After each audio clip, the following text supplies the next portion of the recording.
All right, everybody, doing an audio check. Let me know if I'm coming in okay today. Constantly battling those sound settings, but everything looks to be set up correctly. Let me know if I sound okay.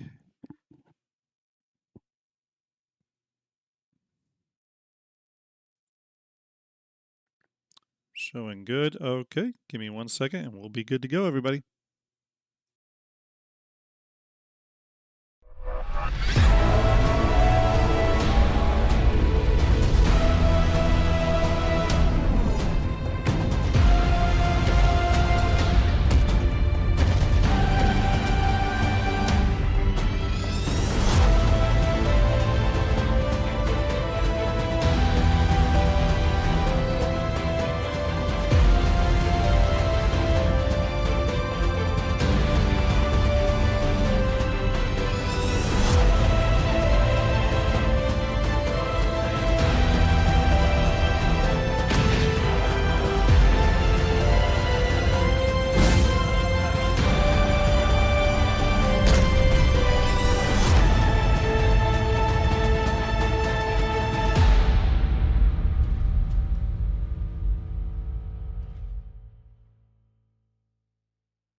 All right. Hey, everybody. Hope you're doing well. Hopefully, my audio is still working as I switch to this new scene. Hope everybody's doing good today. It is Tuesday. As you know, I'm sticking to the Tuesdays pretty regularly for Starjump Shipyard Live, which is the new live format for the Shipyard pre-recorded series I've done in the past. If you've checked out the YouTube channel, did some previous episodes on ships, started switching that over to more of a live kind of format where people can engage, ask questions, all that kind of good stuff. Sometimes on Shipyard we cover a particular ship or a series of ships. Sometimes we talk about ships just in general. For those of you wondering why the focus on ships, it is because I believe, and some people may disagree with me, and this is fine. I believe that ships are essentially the way we, the way we sort of integrate and exploit the verse that we're in, obviously, through gameplay loops, professions, getting from A to B, all that kind of stuff. So we'll go more into that and how that affects, our fleet decisions. I did want to bring up a few things here. It's obviously a very big week. We are going. First off, real quick before I do that, I forgot to say it. Hey, chat. Hope everybody is well. Is everyone having a great Tuesday? I see Ender. I see VMXCO. Ender's got a headache. Sorry to hear about that. Got a lot of our usual Starjump community members hanging out with us. Thank you all for coming and hanging out. Really appreciate that. It's a big week for Star Citizen, obviously. It is the start of the Intergalactic Aerospace Expo. I was hoping I'd be able to get that out. IAE 2954. It's one of two, well, now it's one of three big yearly events that CIG does. The first one in May being Invictus.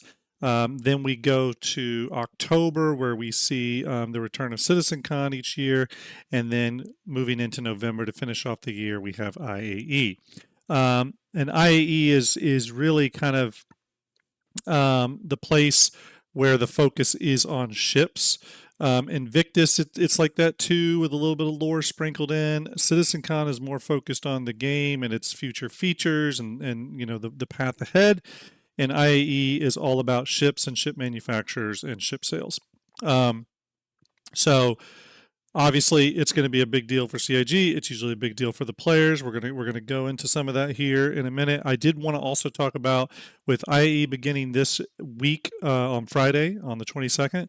We'll obviously be kicking off a series of Starjump coverage type episodes, and they may take different form factors. So I probably shouldn't even say episodes. Some of them may be streams, some may be episodes, what have you. But my plan is to do this episode of Starjump Shipyard live. We're doing that now, obviously, and then Thursday night I want to do a short kind of pre-IAE kickoff show where we'll do one of the giveaways for a Starjump poster. So just kind of get us all hyped up, see how much of the Starjump crew we can kind of pull together. Yes, Fastcart, this is live. Fastcart, I hope you're well. Hope the Soul citizens are doing well. But just kind of a pre-IAE Starjump Station show. Some of you may remember Starjump Station. It was our discussion topic show. We kind of fell off with it, which is a little bit heartbreaking. It was kind of my favorite show just to get a bunch of us together and chit chat. But I've put the word out, VMXEO, Starjump Ender, Starlet, and even some people outside of the Starjump core group are aware that Starjump Station will be coming back for IAE. So want to have as many of the original Starjump crew on to talk about ships and manufacturer days and war bonds and all that stuff as possible. But then also maybe some external guests as well can filter in to talk about anything new that's revealed during IAE. So Starjump Station Thursday night we'll do a pre-IAE show. You should see that on my schedule. On both YouTube and Twitch. And then on Friday night, the first night, I'll be doing a big Starjump Station where we cover the first day. Obviously, the focus will be on Crusader, but also we'll be covering everything that was talked about during the IAE show, which is I think it's the stand-in for Inside Star Citizen for the IAE event. So we'll go over part one of that. I think part two is later next week, or maybe it's on Sunday. I'll have to look at the schedule again. So Friday we'll have day one coverage of IAE. Then we'll skip a day, so we won't cover day two. But then on day three, Sunday night, we'll do another Starjump Station episode where we're covering day 2 and 3. So my goal is that every other day there'll be a Starjump Station show to cover what was talked about. Okay, so and of course that schedule could shift a little bit depending on illnesses, family stuff popping up, co-host availability, all that stuff. But that's the goal, okay, to kind of do a bunch of coverage. Now, with that, we have a couple of other things planned. I have put aside money that I usually spend on ships during IAE. I've taken that money and applied it to giveaways this year. So I purchased a few things to give away during IAE, including a Star Lancer Max with the Sapphire Sitcon paint. But we'll go over the giveaways here in a minute. So every single episode of Starjump Station during IAE, there'll be giveaways, by the way, every single one, starting this Thursday on our pre-IAE show. We're also going to be doing a live episode of Starjump Fleet Builders.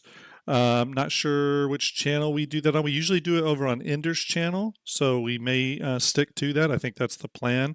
There hasn't been any discussion to shift that, so we will probably be doing the live episode of Fleet Builders on Ender's channel, and then obviously that is recorded. We'll put that up on the YouTube channel because I know a lot of people like to go back, watch the Fleet Builders at their own pace and stuff. And I can go ahead and tell you a little bit about that Fleet Builders episode. We're going to be talking all about building a fleet centered around large base construction, okay? There's usually, with our Fleet Builder episodes, there's a list of prerequisites we have to hit. Things like, we put limitations and caps on the amount of crew, the amount of ships, what the overall goal is, different things like that. So we're kind of planning an episode of Fleet Builders around that. Not sure what day that's going to fall on during IAE, but it will be some point during IAE. It might be near the end. I'm not real sure. We'll have to plan it for a day that both me and Ender have the energy to deal with it, because Ender is currently dealing with a lot of work crap. So anyways, lots of Starjump coverage coming during IAE. Almost a Shipyard or a Starjump Station episode almost every other day during the event. giveaways on every single episode that we do, as well as a Fleet Builders episode and tons of other stuff. Okay. That being said, hopefully everyone likes that plan.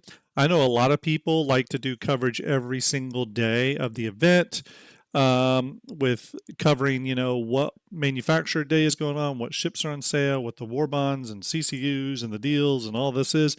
We don't typically do that. There's a lot of shows that do that coverage really well, and they can have it. I know our good friends over at Info Runners Execute puts a lot of effort. Execute and Algrid put a lot of effort into covering IAE, and I think he's got some the same plans this year. So if you want that daily kind of, hey, what are the best deals? What's being, I would encourage people to go check out Info Runners, go check out Soul Citizens, go check out some of our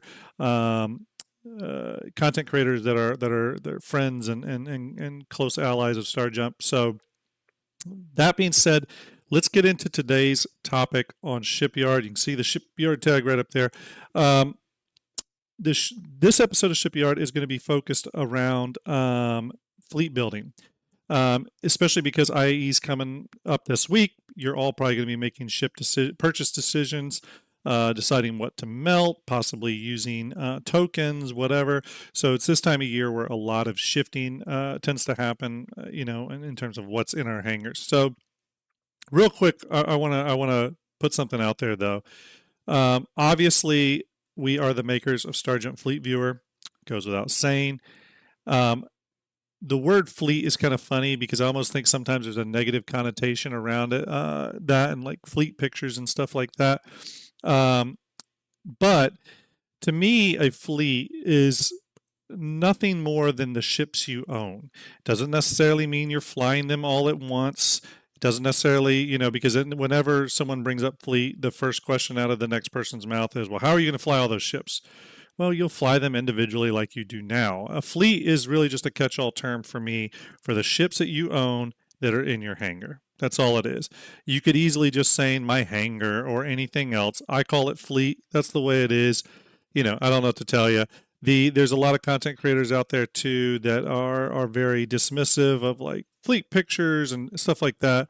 I think it's absolutely ridiculous. The only thing we have to sort of meta at this point at the game's development is the ships we own and the possibilities for their future gameplay. So being able to lay that all out in an app like Fleet Viewer or Starship 42 or whatever you use, I think is incredibly valuable.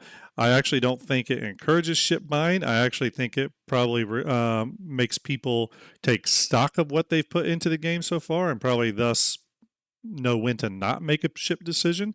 So I think of Starjump Fleet Viewer, Starship 42, places like that. I think those are places for people to help make more responsible decisions about their purchasing habits in the game, right? I've said it time and time again. I do not care whether you spend your money, whether you spend your rent on an Idris, or you buy no ships and just want to earn them all in game. I think both of them are fine and equally fine because you're an adult and you do what you want. I don't really care what you do. I don't care how you spend your money or any of that. So, what is expensive to one person may be cheap to another. What is cheap to another may be expensive to. So again, it does not matter. This is all for you to make your own decisions. So when we talk about, and I'm sorry if my mic keeps clipping everyone here. Again, I continue to battle the mic gods. I am getting my mic closer to getting set up, by the way. Here it is, as I've showed you before, my new Elgato mic. We'll see how that works here once I get it totally finished set up. It's going to be set up for Starjump Station, by the way. But when we talk about fleet planning, it's important to know, and I probably should just have a giant flashing lower third. It's important to know that I'm not encouraging you to buy ships. I'm not encouraging you to build out a fleet of ships. I'm not encouraging you to spend money. You do what you want.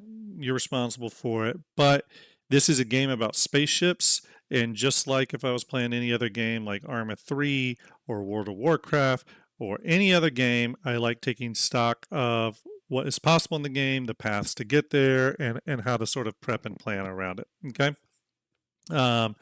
John saying no clipping noticed on YouTube. Okay, cool. Currently going through the headset mic, which is not always the greatest. Got a great turnout for today. Before we jump into it, 45, showing 45 over on Twitch, which is great to see, and 92 over on YouTube, which is absolutely amazing. Thank you all for hanging out with me today as we talk ships. Again, this is going to be a freewheeling discussion. Feel free to post a question or comment. I'll try to catch them. I'll do my best. But if you have something you want to bring up, definitely chime in. This is an open forum. And again, if you haven't liked or followed the Twitch or the YouTube channels, please do that. Subscribe over on YouTube. Hit those notification bells. Again, helps the algorithm, as you all know, and have all heard probably incessantly from other creators. On Twitch, obviously, hit the follow. On Twitter, make sure you follow us on Twitter if you haven't done that. That's pretty much where all Starjump news comes from. And that is where we generally post like any sort of updates related to new shows that are about to drop or something like that. So, okay, real quick, let me go ahead and pull up. Hang on, everyone. Stand by. I'm just bringing up.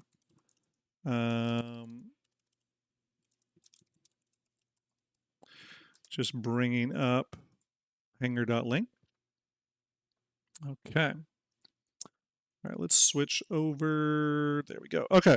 So before actually we jump into the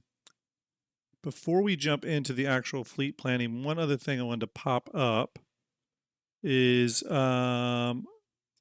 they just released yesterday the free fly manufacturer schedule again. Most of you have already seen this, but Crusader is going to be day 1. Crusader and Tumbrel, obviously. Moving down to day 2 will be all focused on Aegis. So this is where we hit our first limited ship sale wave. I don't have those waves prepped, but I definitely will have those prepped as a card for our pre-IAE show on Thursday. But those have been put out there. But Aegis is going to be our first limited hull ship day. On this day, you'll be able to purchase the Idris P, the Idris K up conversion kit, as well as the as well as the javelin, that being said, moving down to day 3, we have Mirai and Misk. No limited hulls here, I don't think. The Endeavor's not limited, is it? No, it's not. But the actually there's a limited hull. The hull E. The hull E is limited, and so that will be, which is a giant capital cargo ship. I think it holds like 98,000 SCU. So that will be the day 3 hull limited sale. Raygun says, do you think that there is a possibility that the Perseus guns grow in size in the future? I do think there's a possibility of that. I think I definitely think the guns have changed a little bit in their looks based off the silhouette. So I think that is possible, Raygun. Moving on, day 4 is sort of the alien day. Apoa, Banu, Asperia, Gotak. Obviously, the big one here will be, the big seller this day will be the Merchantman. The Merchantman is not hull limited or anything, but that's going to be kind of the big day for that ship. Moving on down to RSI, the big one here is the Polaris. The Polaris will probably go flight ready though on day 1 of IAE, if not the day before. It's what I'm expecting. Probably Friday though, into the live servers. I don't think we'll have to wait till day 5. But the big news here is the Polaris is going flight ready. So that's a big deal. And I think that's something we should all be excited and happy to see. Again, them pushing through capital ships means that they are putting focus on that backlog and those big ships that need to get created, that don't just sit and languish for years upon years. So again, moving forward to day 6, we have Argo, Consolidated Outlands, Greycat, and Kruger. The big one here will be the Consolidated Outland Pioneer, the extra large base builder, space station builder ship, still hull limited. We just saw a lot of information on that. I just did a Shipyard live about on that ship just a couple weeks ago. This is going to be huge. I actually see a lot of people melting stuff to attempt to buy one of the Pioneers on credit. All I can tell you is good luck. Pioneer credit versions go very, very quickly. It's usually within milliseconds. So make sure your F5 finger is ready. Question says, what are the chances that they would try the reloading ammo type with the Perseus? They did modularity with the Retaliator and the whole expanding thing with the whole C. Yeah, I think the ammo type and all that kind of stuff they've talked about a little bit, and like excendiaries and stuff could come with the Perseus. That'd be really interesting. I'd like to see that personally.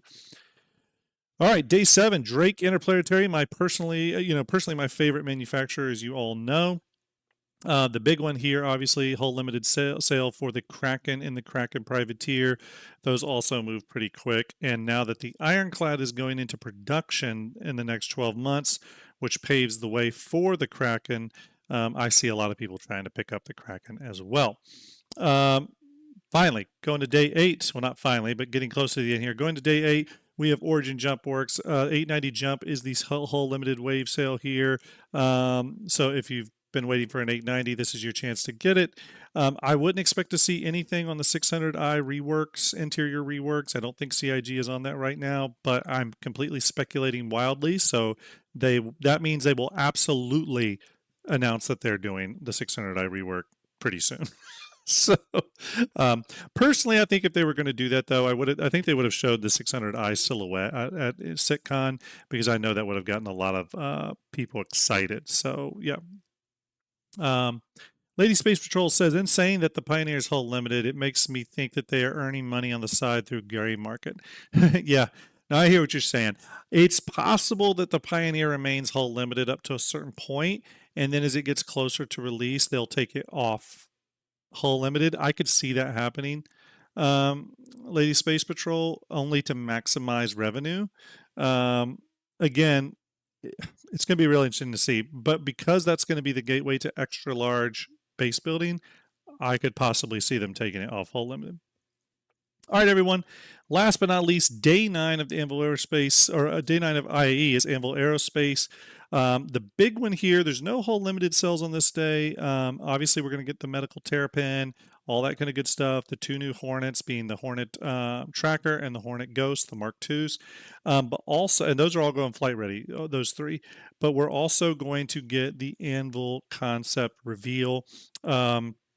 Again, I've got limited knowledge on it, not a lot. Essentially, what I have been told, and it's probably what a lot of you have seen in leaks and stuff, because the information is mostly correct from what I've seen. I've seen that it is a 124-ish meter gunship, or military ship, classified as a gunboat or a gunship, very much the same as like a Hammerhead or a Perseus, but last I heard something like 124 meters long, 126 meters long, something like that. It's listed as having an array of turrets, whatever that means. I have also heard that there are variants, or at least one other variant, and trying to think if there's anything else. Nope, that's it. And again, the variant news, I don't have 100% confirmed or anything, so that could be false. But we're getting something from Anvil that day. It's supposedly called the Paladin.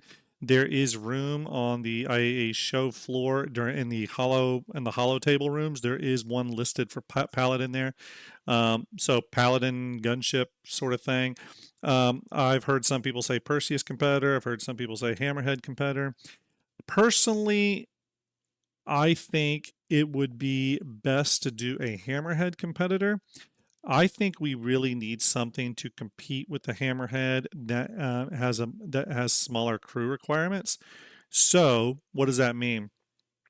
Maybe it has less turrets, but more firepower on those turrets to deal with fighters, so that it has less turrets overall, but its turrets are more powerful and thus can take out fighters more efficiently.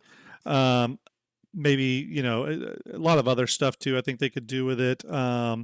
Maybe, again, all ships will get this, including the Hammerhead, I think, but, giving it point defense turrets and just a lot better defensive side, I think will be really good. But I could definitely see the Hammerhead getting a competitor.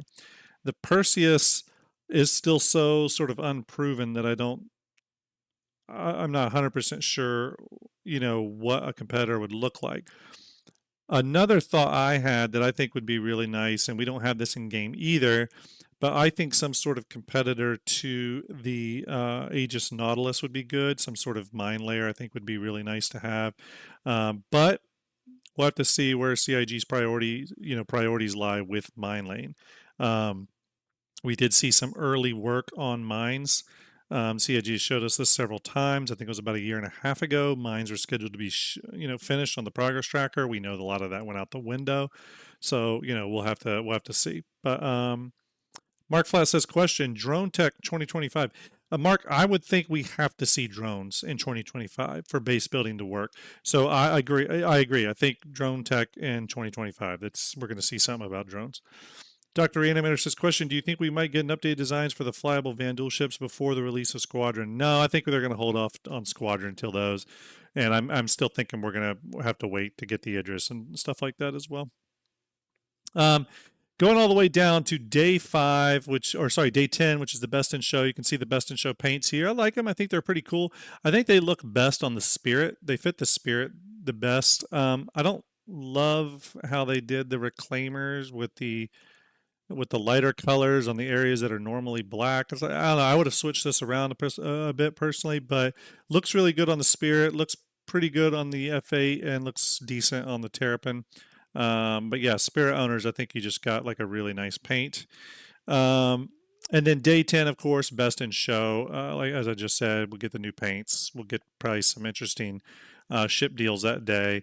And so they had this other thing called IAE Academy, and essentially I think it's going to be a guide. And there's it says here you can try your hand at a collection of missions to earn special rewards. I'm really interested in hearing more about that. So that's IAE this year. Let's jump into our main discussion today, though, which is fleet planning. We're going to go into Starjump Fleet Viewer real quick here. You all know this application, hopefully. Again, thank you everyone for Twitch. Got 56, almost 60 over on Twitch. Thank you for hanging out with us today, and about 140 on YouTube. So thanks for hanging out. Definitely hit those follow buttons if you haven't, and you like Starjump content. Okay. All right. So let's ask some questions here. So planning your fleet. Now, this is very subjective. My opinions are probably going to be different than your opinions. So don't take what I'm saying as gospel or me trying to sell you on it. I'm just giving you my viewpoint on fleet planning and ship buying and or pre-planning, I guess, your ship purchases and why you may make those decisions. Again, you may make them for different reasons. Citizen Ninja asks a real good question, though. I'm going to interrupt myself here to answer this question. Citizen Ninja says, question: how soon after the new ship releases will they be added to Fleet Viewer? A few days, maybe. So there's two ways ships go into Fleet Viewer, okay? One are flight-ready ships, and those go through StarFab. VMXEO's in chat right now. VMXEO handles all that. So if it's flight-ready, it goes through StarFab. But there's a caveat to that, and I'll get to that in a second. Concept ships go through my pipeline, which is a Blender Cinema 4D Redshift pipeline. Okay. If it's a concept ship, I have to pull the holo model, assuming CIG provides it in a timely manner. And then I take the holo model, I have to fully texture it to match the concept artwork. I have to add greebling sometimes where the holo model lacks it, render those, conform those, send them off to Starlet to process and integrate.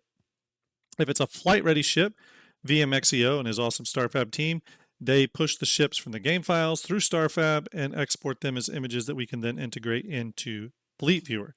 Now, the big caveat with this is that the StarFab team is hard at work on updating StarFab right now. Why are they updating it in such a major way? Well, that's because the 4.0 code base of Star Citizen completely changed the way files were managed and packaged and all that kind of stuff. It's over my head. But essentially, it changed a bunch of stuff. 3.2, 4.2. Thank you, VMXEO, because 3.2, 4.2 is based off the 4.0 code framework. That broke a lot of stuff. So StarFab is currently dealing with that, okay? What does that mean for IAE Fleet Viewer ship updates? Well, here's what it means. The StarFab team's hard at work.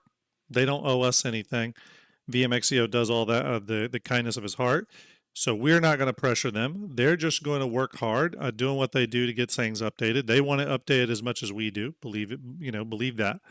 So they're doing their stuff. In the meantime, okay, because I don't know if that will be done by IAE. It may not be done this year. I don't know. But that being aside, my plan is to any ships that come out flight ready for IAE, since Starfab is not up and running for the new code base yet, I will do temporary versions of those ships for Fleet Viewer.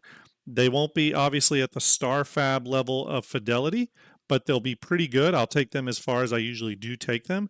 That also means, though, that they may be a little delayed because I have to kind of build them out from scratch a little bit. So if I had to guess, I would think that I'll try to get ships updated into Fleet Viewer at least one day after they go purchasable to all of us, 1 to 2 days after. The Anvil concept ship that's revealed on the final day, that one may take me a couple extra days because there's more work involved. So that may take me, 3 or 4 days. It just sort of depends on the ship design, how the holo model looks, and all that stuff. So it's going to be a busy 10 days for me. Bear with me, be patient. Again, I don't mind if you ask about those updates. You can always DM me on Twitter or DM me on Twitter or DM me on Discord. I will give updates on Twitter, though. Again, make sure to follow the Twitter. I will give updates on there, how things are coming along. Crimson Hawk said, hydrate. Thank you so much. All right, just hydrated. All right, let's go back. That was a good question. Okay, so there's a couple things to consider about your fleet, right? Your fleet decisions, right? Your ship decisions. The first thing is figuring out, now some of you may just buy ships because you like them, right? Rule of cool, you see a ship, a new concept goes out, you like it, you want it. Doesn't really matter its role, doesn't matter how it fits into the game at large or anything like that. You just want the ship. There's nothing wrong with that. I definitely own ships that there is no reason for me to own them other than I like them. Okay, that is perfectly valid. Don't let anyone tell you that a ship decision you purchased was wrong because of X, Y, Z. If you like it and you want to buy it, buy it. You know what I mean? If you don't like it, don't buy it. But you can also sort of figure out your ship decision, purchase decisions, based off certain factors. So one of those factors could be a particular profession, right? So if you're, if you're going to mining is like your thing, then you may, and by the way, for those of you who don't know, you can type in roles up at the top of Fleet Viewer and it will show ships within those roles. Okay, kind of cool. So if you're going to focus on mining, then okay, what may make sense to buy an Arastra or an Orion, right? Or perhaps a Prospector. Okay, those ship decisions make sense based off the role that you're going to do. Okay. Yes, that is exactly why Ender loves the Connie. Ender's a big fan of the Connies in general. He loves their design, their role, all that stuff. Don't ever, talk bad about Connies around them. Matter of fact, overly praise the Constellation series because Ender will agree with you. That being said, another reason you may make a ship purchasing decision is by filling the needs of your org. Okay, you're in a big org or even a big group. It doesn't have to necessarily be like a big 10,000 person org. It might be 5 of your friends, whatever, small org, big org. But you all may purchase ships that sort of complement each other, or if there's a gap in the org, maybe you're purchasing ships to sort of fill that gap, right? I've seen people do that.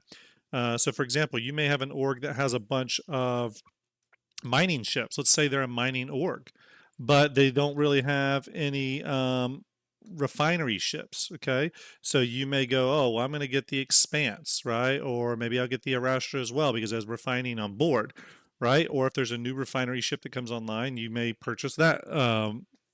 That concept. Again, there's ways to make decisions based off that. Clear our canvas here. Another way to make ship decisions is based off solo versus group gameplay. Okay, so if you're going to be a solo player, you're probably going to be looking at ships like the you might look at ships like the Prospector or the like you don't want to stick to one gameplay loop, but you really but it's usually just you playing, right? You're going to make ship decisions that are based off single player solo experiences, right? Go back to the Expanse again.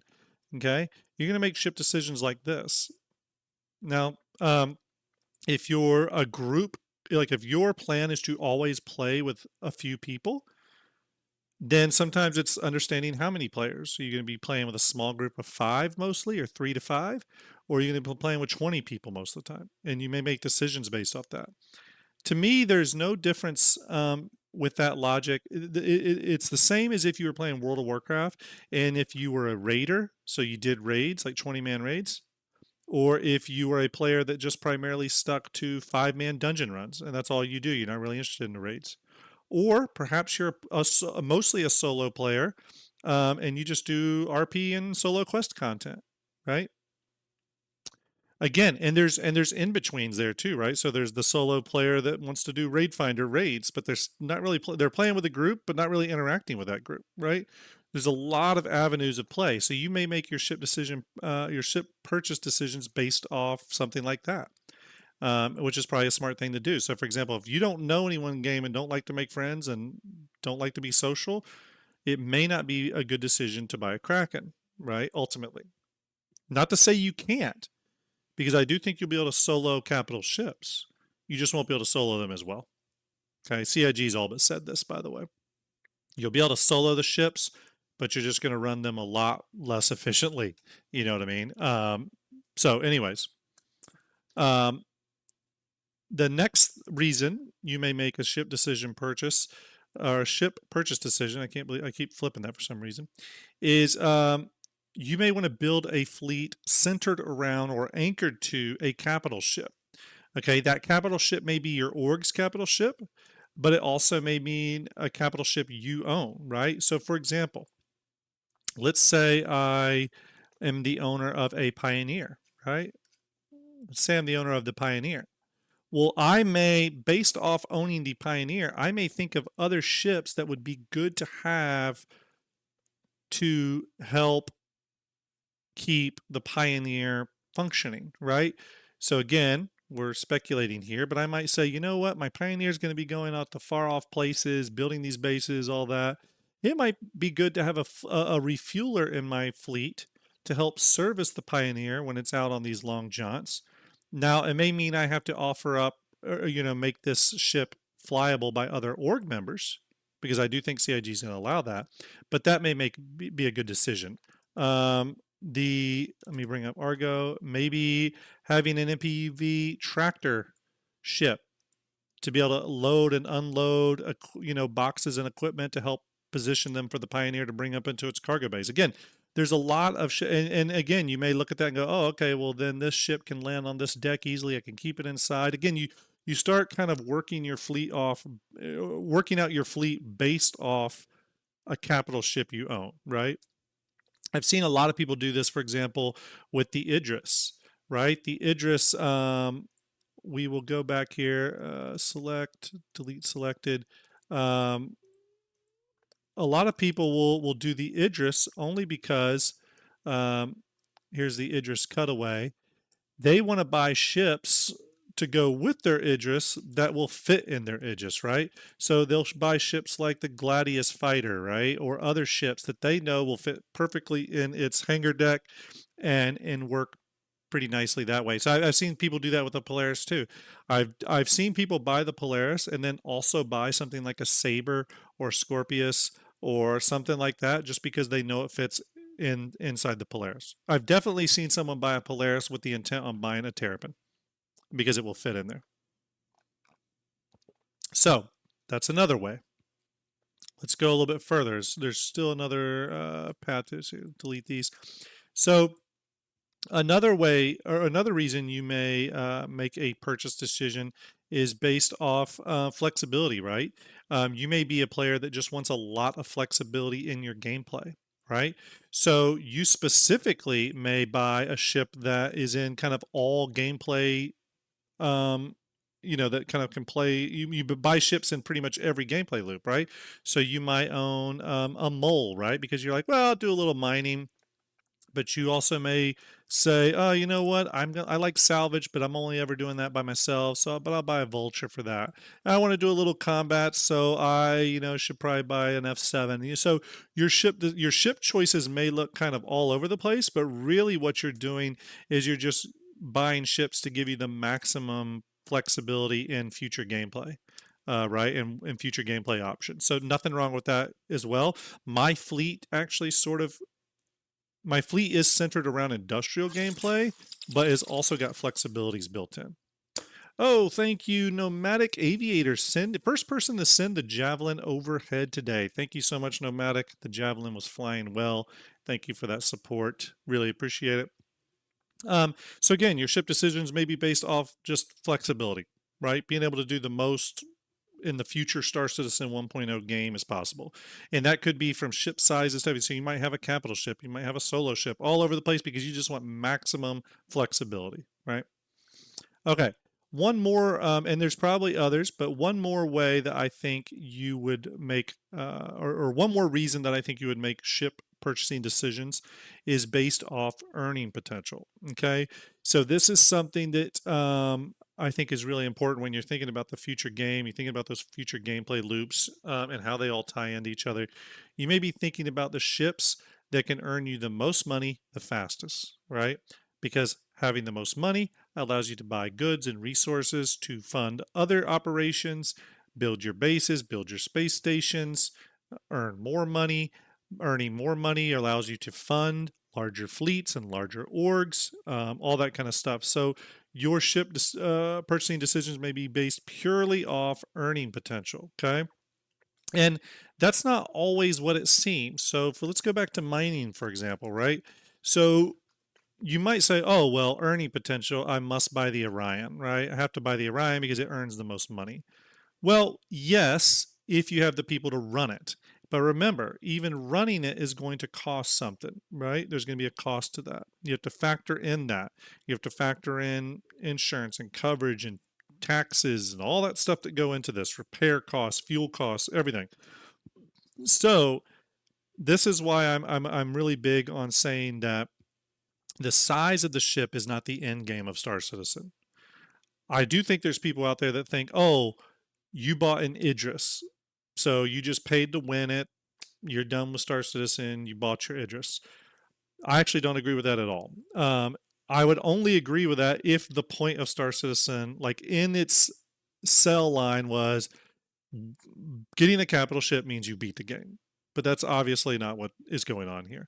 Capital ships, big ships, all that have an investment of costs that you have to factor in. One of the things we don't see much right now is, you know, how you're going to pay crew members other than just randomly, right? So for example, if me and Starjump Ender and VMXEO take out a reclaimer and go do some salvaging operation, well, let's say we make, let's just, off the top of my head, let's say we make 3 million salvaging out in the reclaimer on like a big run, right? We salvaged 2 hammerheads or whatever.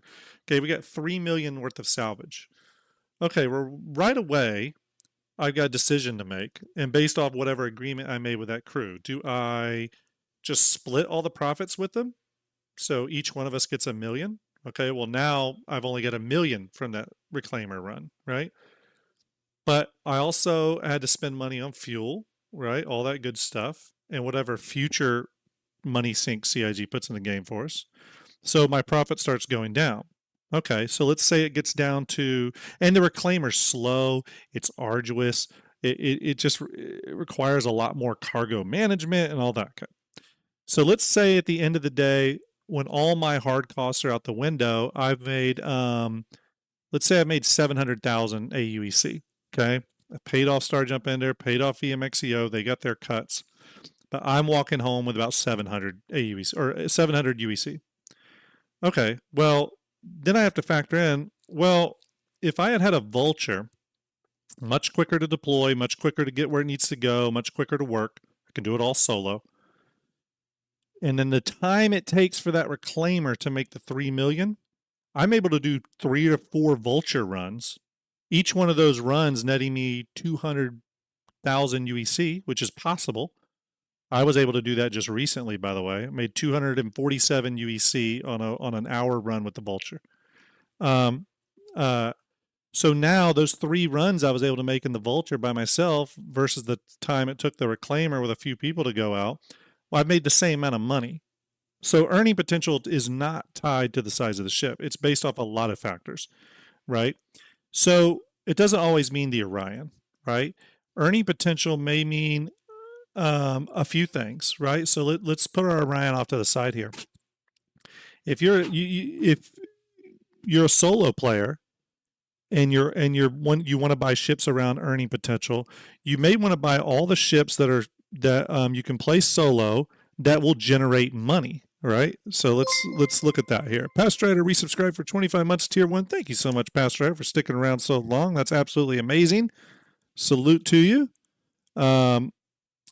So, you know, let's put our Orion aside.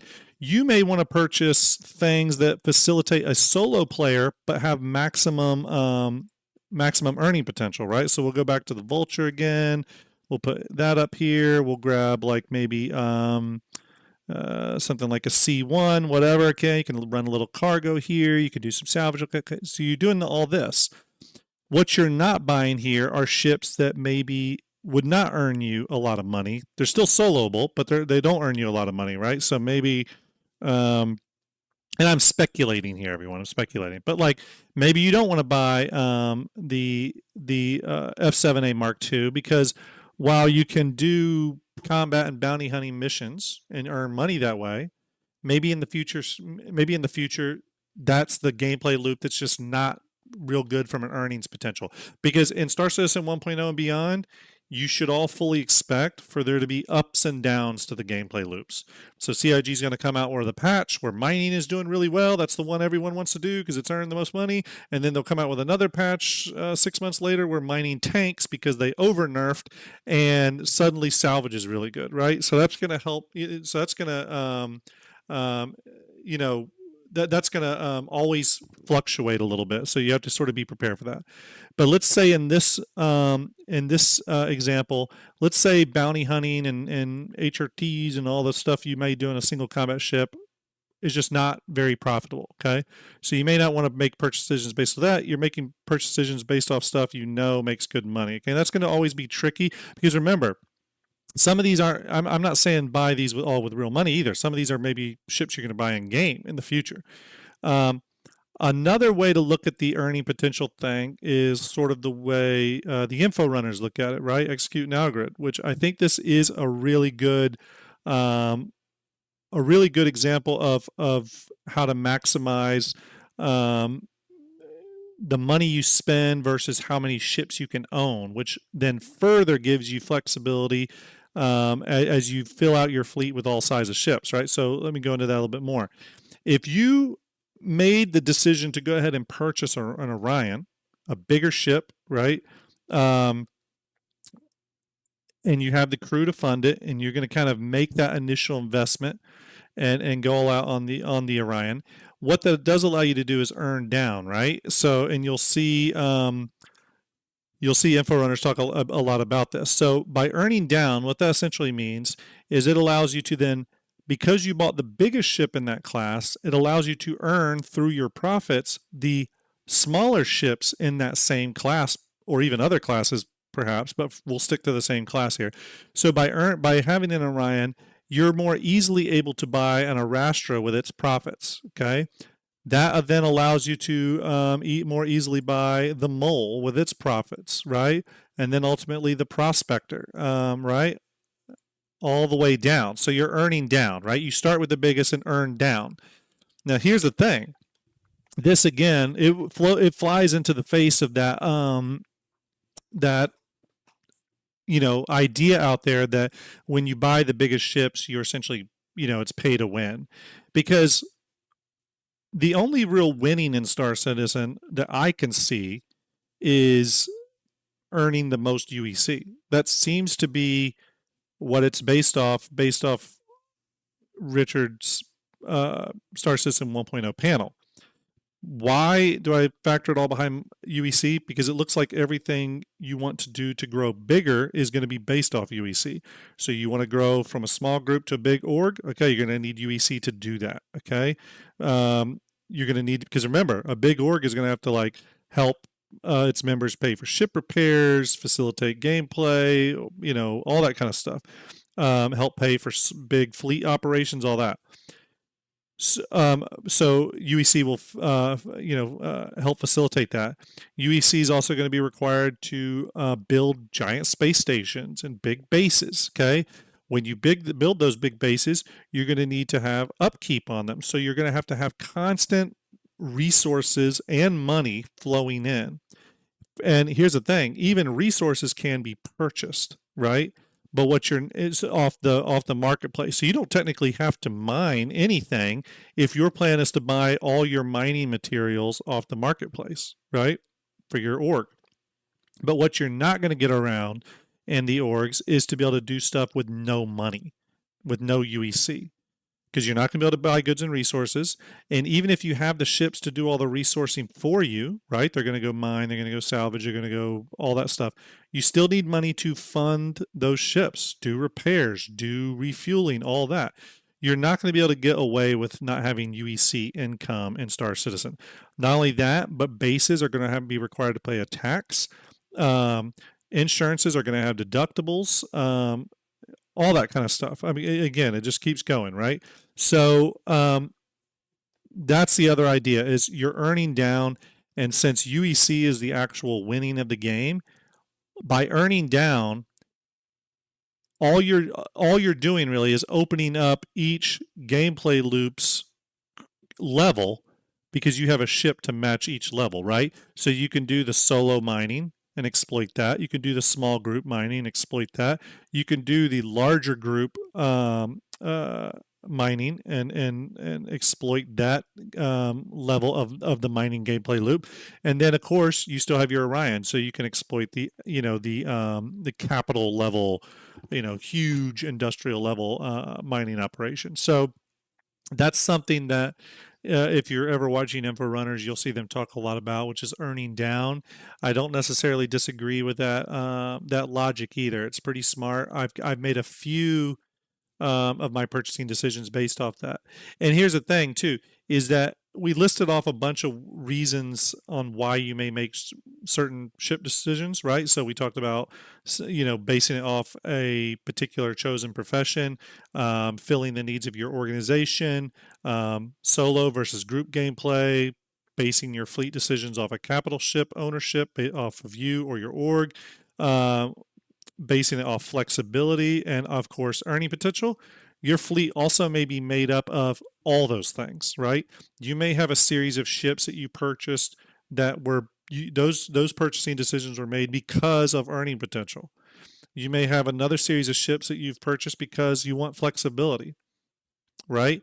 There's absolutely nothing wrong with that. So for example, if I go back to Hangar Link, I think I imported all this already.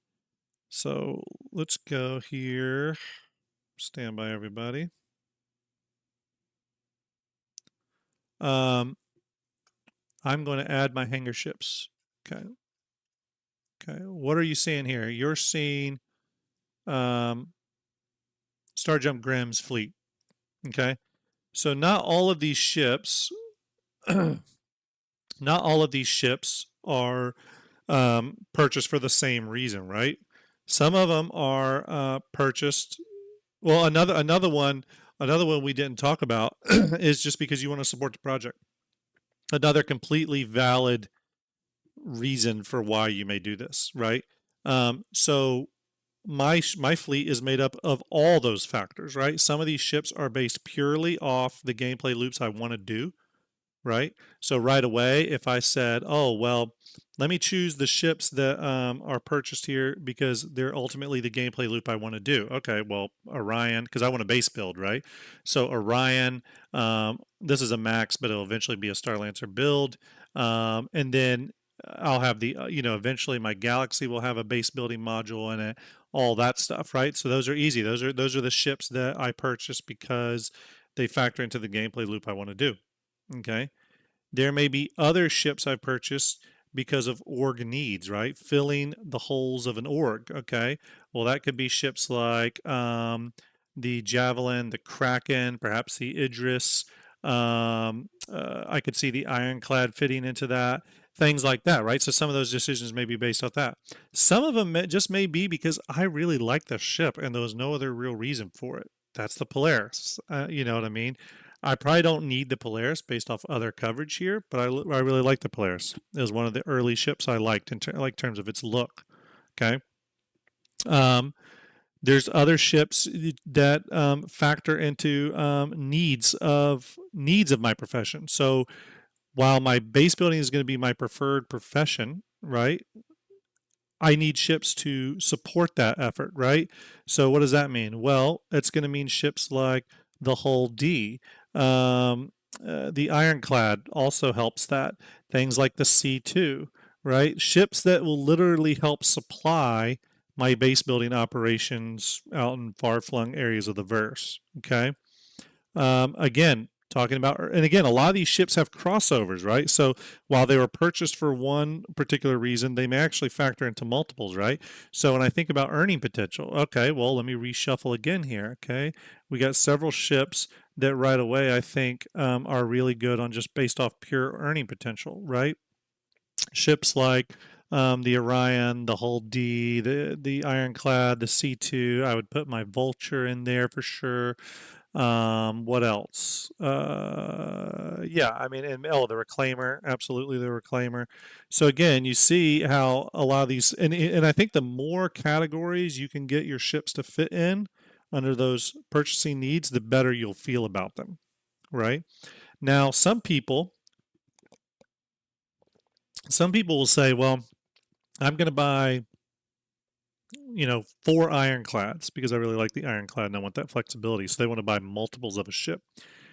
I've seen a lot of people do that. Nothing wrong with that. If you want several of one type of vehicle, absolutely buy it. I go a little bit differently where I limit myself to one of any ship just because it helps keep me in check personally. You will see a duplicate of the Star Lancer here because one of those is a giveaway Star Lancer that'll be given away during IAE. So yeah, so Michael Phillips asks a great question. So Michael says, "Are you going to melt your C2 when the Ironclad comes out?" So that's a great question, Michael. So there are ships that have redundancies, right? So we have the C2, and we have let me move some of these ships around here again. Let me throw a couple of these back over.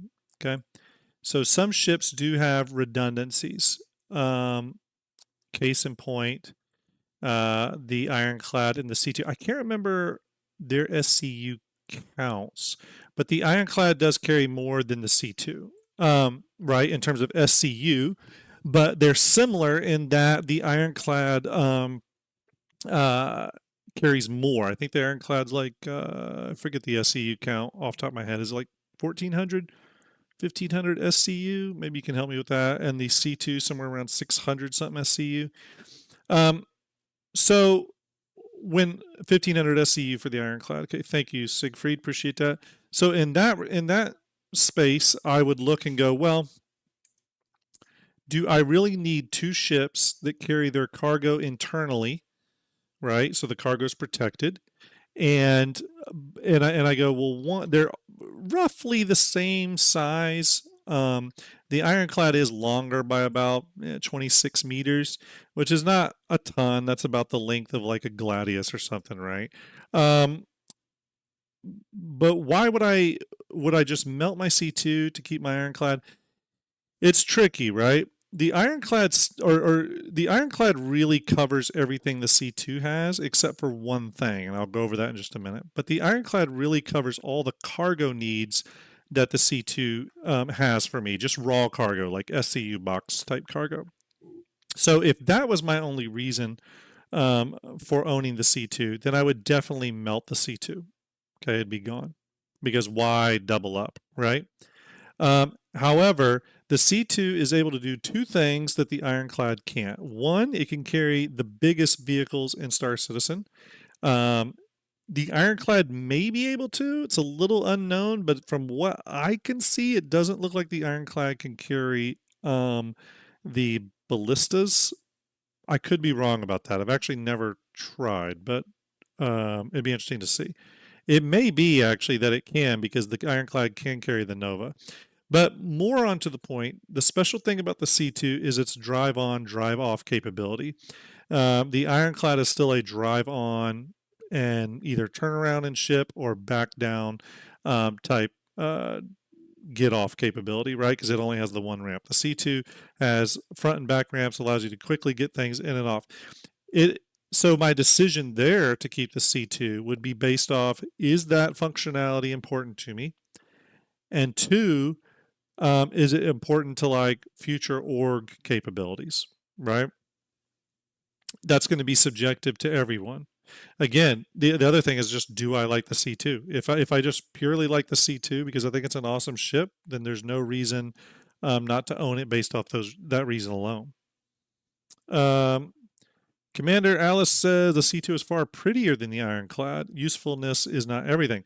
So while I disagree with you, Alice, that the C2 is prettier, because I think the Ironclad and all Drake ships are better looking. Obviously subjective, Alice. But Alice does bring up a great point. Usefulness is not everything, and that's essentially exactly what I'm saying, right? Some ships you're just going to like more because you like it more. There's going to be people that may have both of these ships in their hangar and still melt the Ironclad, even when on paper this is probably the better ship to have. People will melt it just because they like Crusader, they like C2, right? And there's nothing wrong with that. There's absolutely nothing wrong with that. Let's see here. Let's keep going. So let's try out some more things here. Okay, so let's say it's I won't go into base building stuff because our fleet builders episode during IAE is going to be sort of all based off that. But let's say you buy, let's say you're lucky enough to buy a Kraken, right? It's IAE, it's Drake a day. There's our Kraken. Okay. Let's say you're lucky enough to buy the mighty Kraken. Okay. It's an expensive ship. I think it's $1,250 war bond. It's a massive capital ship at 270 meters long, even longer than the reconcepted Pioneer at 247, I think, 243, something like that. The Kraken, you purchased it, you sunk a bunch of money into it. The first thing you need to ask is, why did you purchase it? What's the reason for it? Is it just because you thought it was cool? Okay, nothing wrong with that. Or is it to serve a purpose? Maybe you say, because I like its support capabilities, right? It's able to support a lot of different emergent gameplay types. Okay, maybe that's, you want to set up your own shop in it, and I'm not talking Pioneer, but maybe you want to set up your own bootleg store inside the cargo bay with mag locks and all that kind of stuff, and this is going to be your mobile marketplace. Nothing wrong with that either. Maybe you want to do an industrial company that focuses on salvage and mining and hauling those resources somewhere else to be sold. Okay, so that Kraken sort of becomes a way station for you. Again, none of that is wrong. So let's say you buy the Kraken. Right away, some of your ship purchases may be around supporting the Kraken specifically, okay?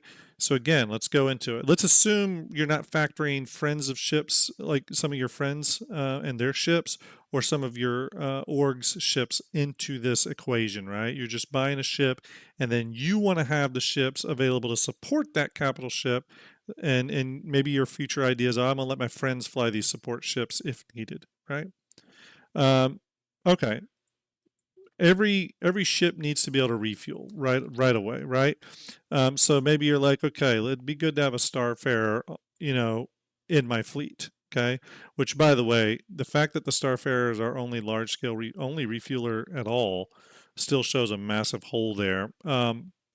It almost makes me wonder if we're going to start getting into fuel issues for capital or larger capital ships at all.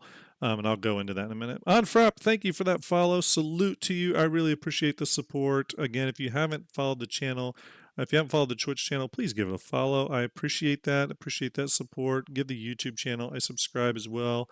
Follow us on all of our Starjump destinations.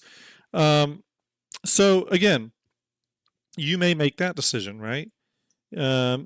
So you also, owner of a capital ship, you might say it'd be nice to repair while I'm out and about, right? So you may say, okay, well, I need a crucible, okay, as part of my fleet, okay? So boom, there's two pretty pricey ship decisions you're making based off this one capital ship, right?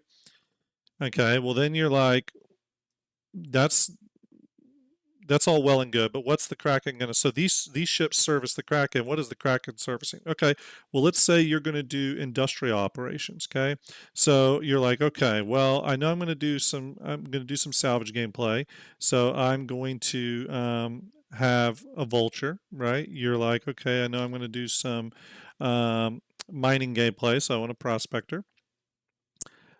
You may be like, oh, okay, I'm going to be doing all this resource gathering. I need a way to get those resources to um, a uh, a landing zone or something, right? Right, all stuff you want to trade or sell at the TDD. So here's where your first decision kind of comes up based off the capital ship, right? Or another decision based off the capital ship. Now you could go, all right, well, I'm going to buy the ironclad then. Okay, I'm buying the ironclad. However, it's possible, it's still unknown by the way, but it's possible that the ironclad's a good decision, but maybe it'd be good to have a cargo ship that can actually land on the Kraken, right? So you might look and say, okay, let me look here. Well, there's the Caterpillar, right? Maybe you could do the Caterpillar. Now, it doesn't hold as much cargo as the ironclad, obviously, but there's the added benefit that the Kraken can fit on the deck of the Kraken, right?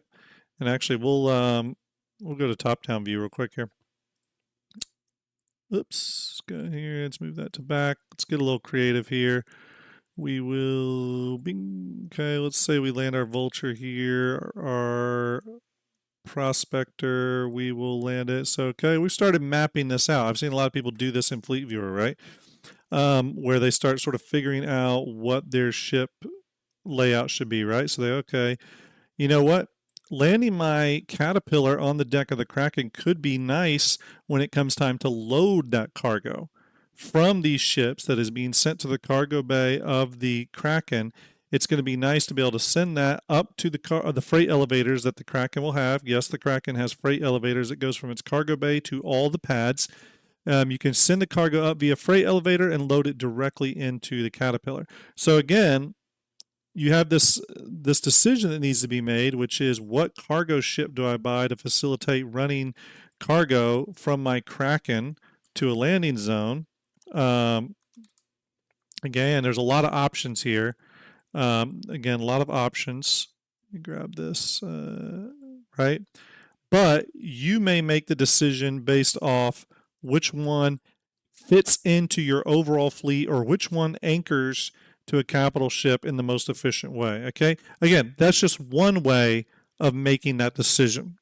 It doesn't mean it's always the right way or always the wrong way. And I see someone say a whole B could also work. Absolutely. Instead of having a Caterpillar, you could go for the same money.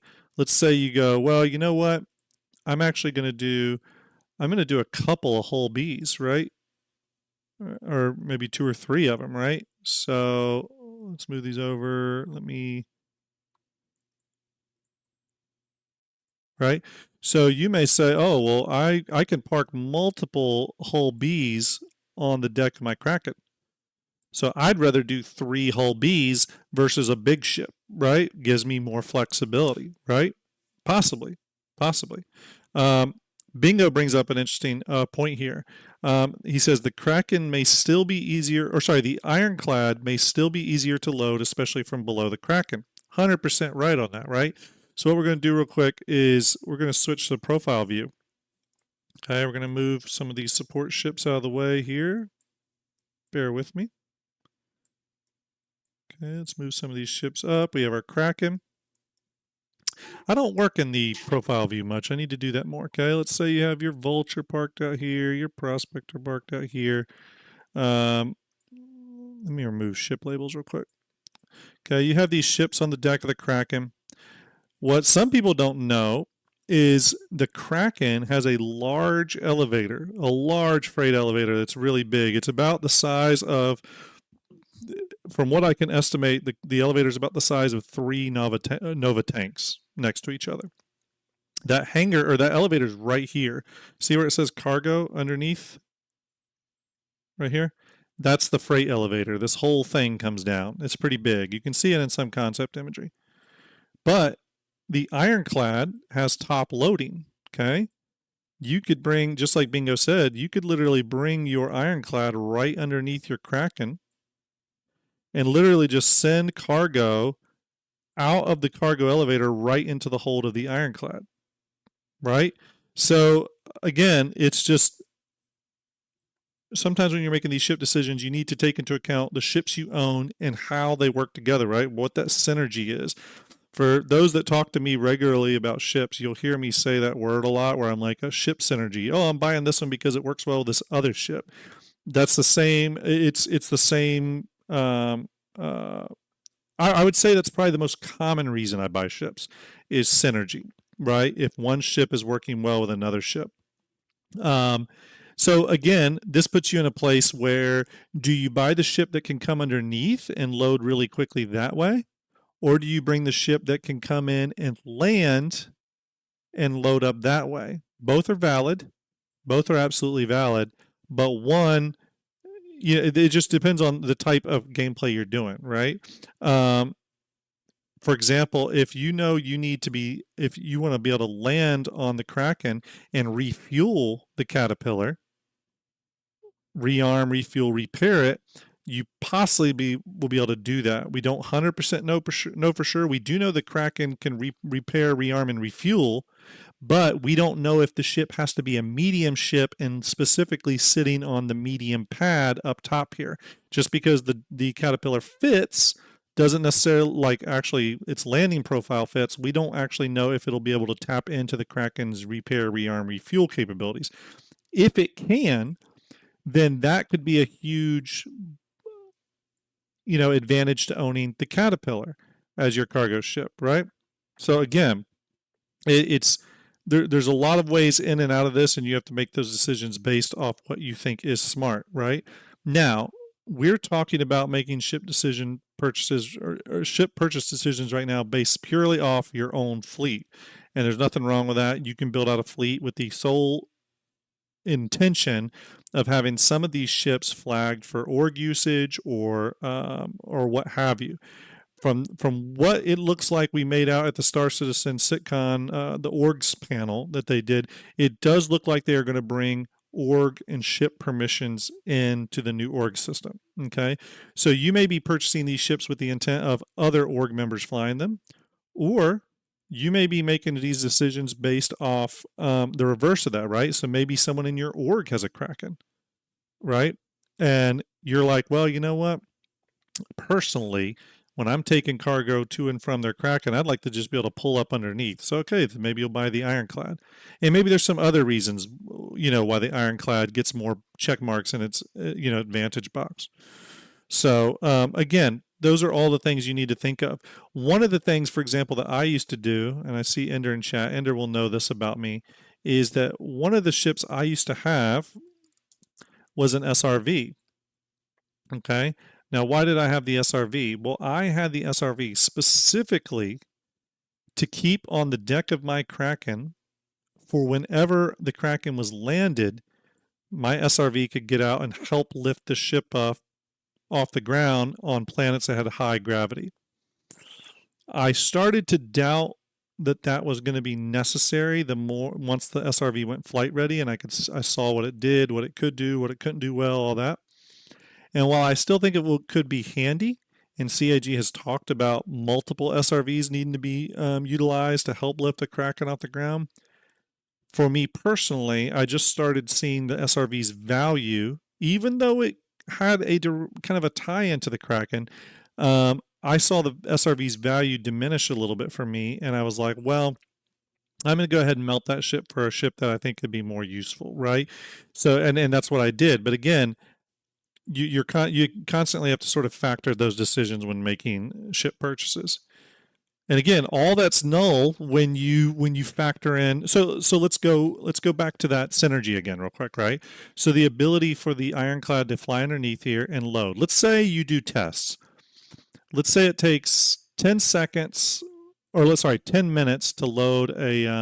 Actually, it's too short. Let's say it takes 30 minutes to load a caterpillar when it's landed here. Okay, because you got to send the cargo up the cargo elevators to the ramp, tractor beam them into the ship.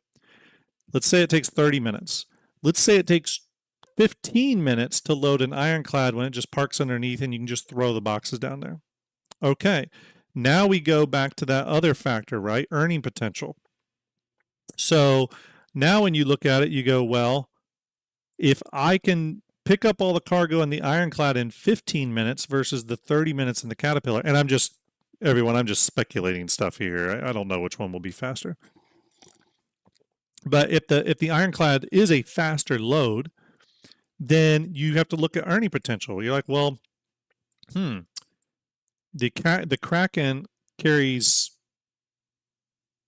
I forget how much. Oh my god, I forget how much. I think the Kraken can carry like 2,700 SCU, so almost 3,000 SCU of cargo. So right there you go, okay, well, that's 2 ironclad loads, and that would be almost 4 caterpillar loads, right? To carry that much SCU off the Kraken.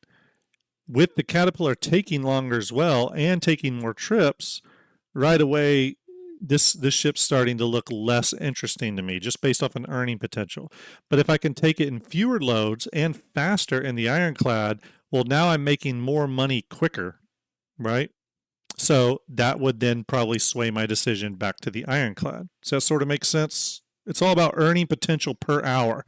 There's a great video. I don't have it up. I'm sorry. There's a great video on. It's like a salvaging guide, right? Mark Flat says, "Why not both?" That's the popular retort, and I agree. Why not both? But there's a really great salvaging how-to guide video out there. I think it's by Loud Guns. Pretty sure it's by Loud Guns. And the entire thing is based off earnings per hour, right? How to earn the most amount of money from salvage per hour, right? Because you have to give it those metrics and base off that. So, for example, in that salvaging guide, to earn the most amount of money in 1 hour, he has a path that he takes to the air and halo belt. Once he's there, he has a specific way he searches for salvage targets. He only salvages certain types of panels. He loads up the vulture he overloads the vulture with as much of that type of salvage as possible, and then takes that back to landing zone, netting around 247,000 AUEC of credits in about an hour. I think he did it in like 55 minutes. Okay, so again, it's about factoring in all that. Seth Speed Shop on YouTube says earning potential per hour minus risk of larger load. Again, that's another great point that we didn't even really talk about. And Seth, I appreciate you bringing that up. There's other things to factor in too, right? Risk versus reward. All that stuff comes into play. So, for example, we could go off the Kraken for a minute. What if your ship is something like the hull D, right? Now, initially, the thinking is, oh, well, this is potentially a way to make even more money from a cargo standpoint because all the cargo's on the exterior. I could just bring up my ironclads, right, and just start loading them real easily. Well, that makes perfect sense.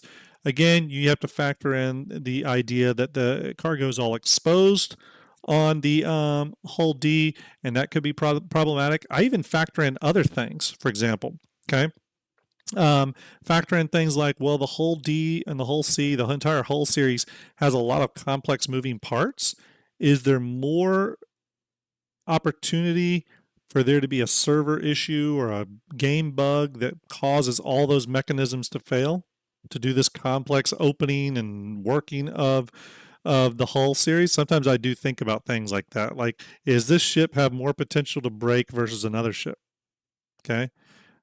Again, going back to the other side of this argument, like Hudson Hawk just said on Twitch, on the flip side, the hull D carries 20,000 SCU of cargo. So in one go, let's say if it's risky to fly the hull D across the pyro system, well, is it riskier to just fly at once with 20,000 SCU of cargo with a bunch of ships protecting you?